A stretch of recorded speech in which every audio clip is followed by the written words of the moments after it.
And I'll now recognize myself for Mr. Joyce and ask my questions. As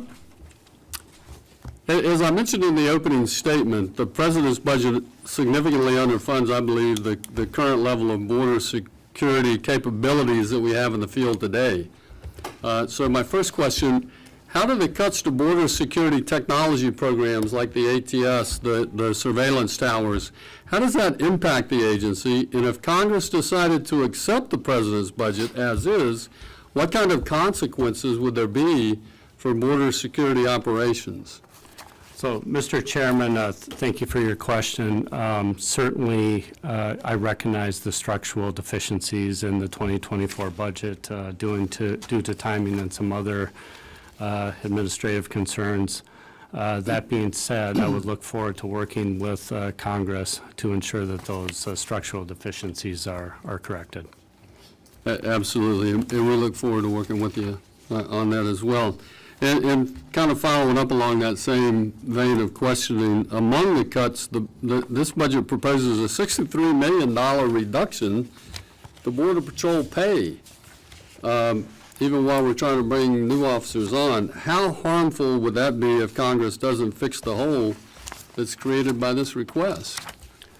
Yeah, so for the pay, as you know, we continue to work, and I can talk more about this at length, but we continue to work on our hiring to actually bring our staffing up to the appropriated levels that Congress is funding us for. As you know, we haven't been able to hire Border Patrol agents, additional Border Patrol agents above the 1955 since 2011. We were appropriated an additional 300 agents last year, an additional 350 agents this year.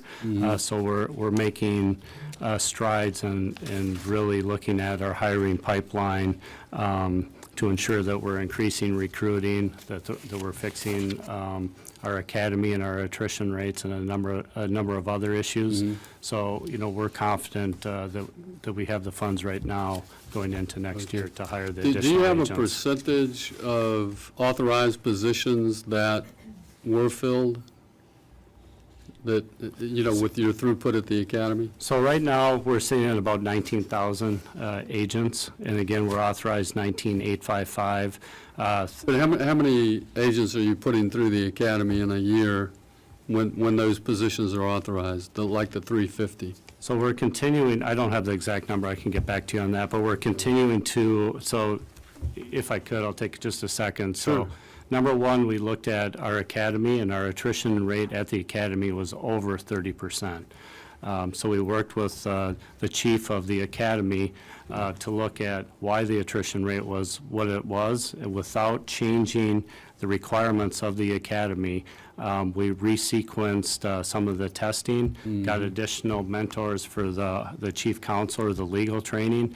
In addition, we took the physical fitness aspect and we used the entire 117 days to get from A to Z instead of right about the 6 month or the halfway mark. Right. So that's allowed us to get the attrition rate down to 9%. Now on the front end, we've ramped up our hiring.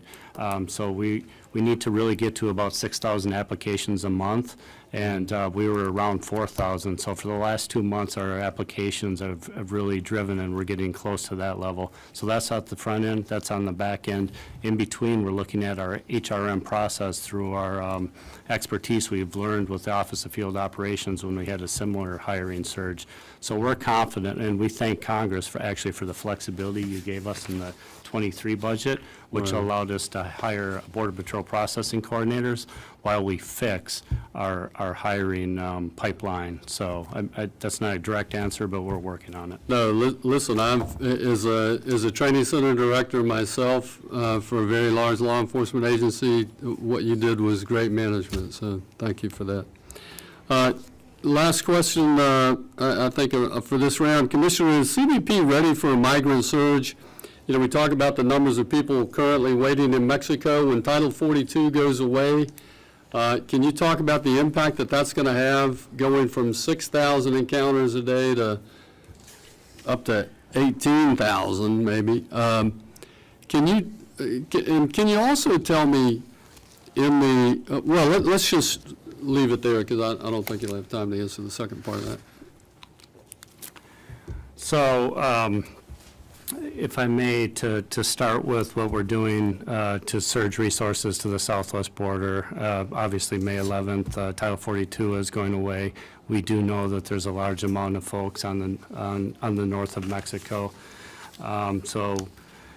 Really, in the last 12 months or so, we've hired 1,100 we've brought on 1,100 Border Patrol processing coordinators. We've let a contract to bring in contract processing coordinators, so we brought on 590 processing coordinators. We've doubled our transportation contract. We have the first ever air transport contract in the history of Customs and Border Protection. We've, on top of that, we've increased our capacity across the southwest border to over 6,000 for holding capacity, and we will have an additional 2,500 added to that in the near future. I just took a trip down to Panama and Colombia last week to work with the Panamanians and the Colombians on an agreement to slow down the flow through the Darien. I have a Border Patrol team on site working with the Panamanians this week. So we're doing a whole host of things to prepare for the ending of Title 42. Obviously, we're working with other government partners through the volunteer force, through law enforcement personnel to get those folks to the southwest border. I can tell you our efforts over the last year have allowed us to get a significant amount of badges back to the border, Border Patrol agents in between the ports of entry. And we've actually seen the results of that through the results of our operations against fentanyl. Thank you, Commissioner. And thanks for the efforts to stop them from getting to our border to begin with. That's where the real answer is at, not processing them faster when they get there. With that, I will yield to the ranking member, Mr. Cuellar. Thank you, Mr. Chairman.